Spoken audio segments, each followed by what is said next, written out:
Kahit ako baka, pwede kong bayaran oras nila eh.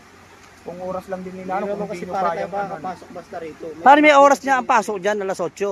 May oras ang labas. Di ba da? Pag labas, may oras din. No, ito nga. Alas 8 ilalabas. Ito yung, pare, ito naman pag-uusapan natin, yung oras. Ito, pare, para alam nila, sir, anong oras kayo dapat kukuha ng tubig doon? Yung totoo.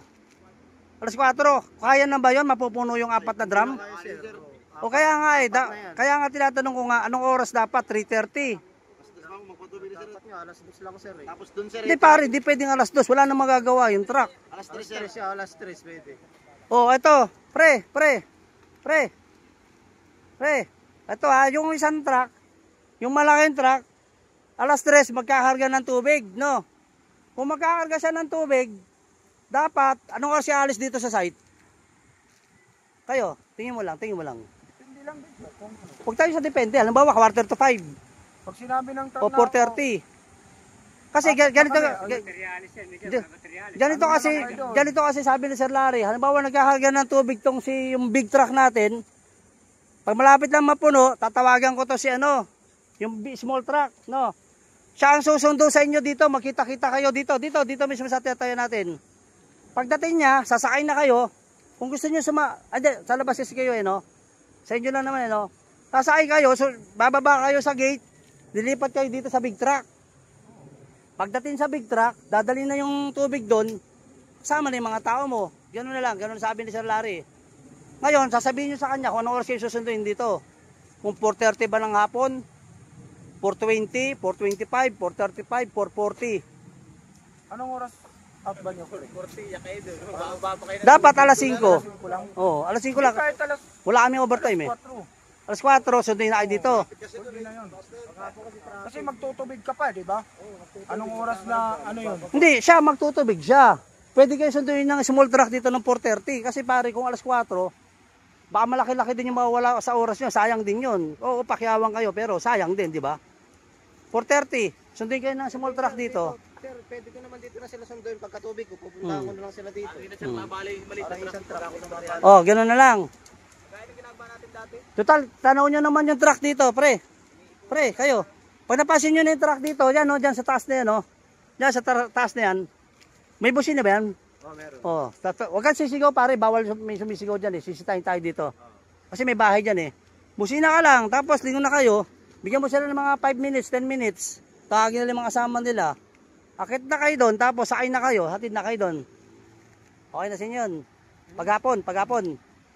Ngayon, naayusin na lang natin yung sa umaga.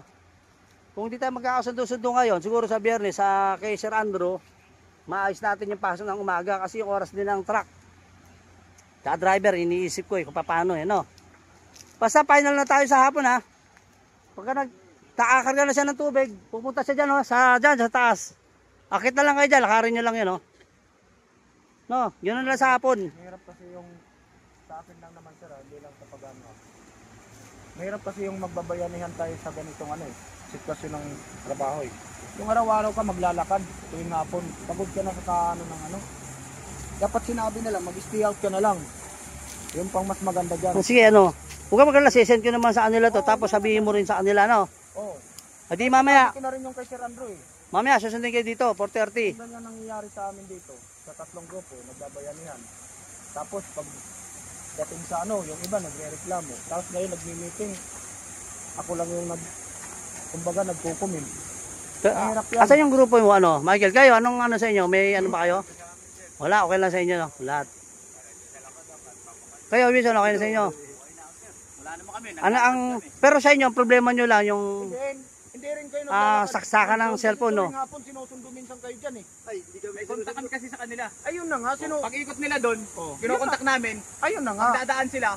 Lalabas na kami. Wala pa sa oras, lumalabas kami. Ibig sabihin, nakakasabay kayo kahit pa paano. Yun nga sila. Di pare, natin, tapos na yun eh. Akong Hindi sir, kasi dito di ba dumadaan naman yung truck eh. Yun yung sinasabi ko nga. Ganun ba yung talagang ugali ng mga Pinoy? Hindi, pare, ano nila natin? dumaan to nung isang araw eh. Dapat Lon, kasi nung isang beses sinabihan ako nito eh. Antay ka na lang doon sa'yo kung gusto nyong umuwi. Tapos nung isang araw, Tumaan lang siya, wala man lang na... Sige pare, ako na lang humingi ng dispensa, ano. Para wala tayong... Tapusin na natin yung nakaraan, yung simulan natin, mag-umpisa tayo mamaya. Mamaya 4:30, makikita nyo yung truck doon. No, akit na kayo doon, ano. No, tapos, tulong-tulong na lang, kung sino nandun doon sa barracks, tulong-tulong na lang sa pagbababa. Ikaw ano ba? 5? Yung X4. 4. Oo, kasi layo ng ikot namin, bababa pa yung tubig. Alas 4 daw, antayin kayo dito ha, alas 4. Kasi ikot pa siya ng malayo eh. Okay na ba sa inyo, alas 4? Daan na kayo dito. Hindi, ang inaano ko lang sir, kahit maglakad na lang kami pauwi. Okay lang yung makaabot lang kami Pre, ng overtime. Hindi muna kayo pwedeng maglakad doon kasi nga, sinisita rin ng gwardiya kasi nandito kayo sa loob ng Fairmont. Pag nagpas nyo na ron, ano ba pa rin, natapos nyo na to. Doon na kayo sa dulo. Labas na ng Fairmont Ayaw yun. nga pala, no? No? Okay na, naintindihan mo yun. Kaiwan pa pala yung... Oo. Tapusin muna natin to. Tapos pag doon na kayo, kahit sa likod na dumaan, doon na kayo dadaan ng truck, doon na kayo atid, no? Sa ngayon, hindi muna. Dito muna kayo dadaan sa gate kasi bawal talaga eh.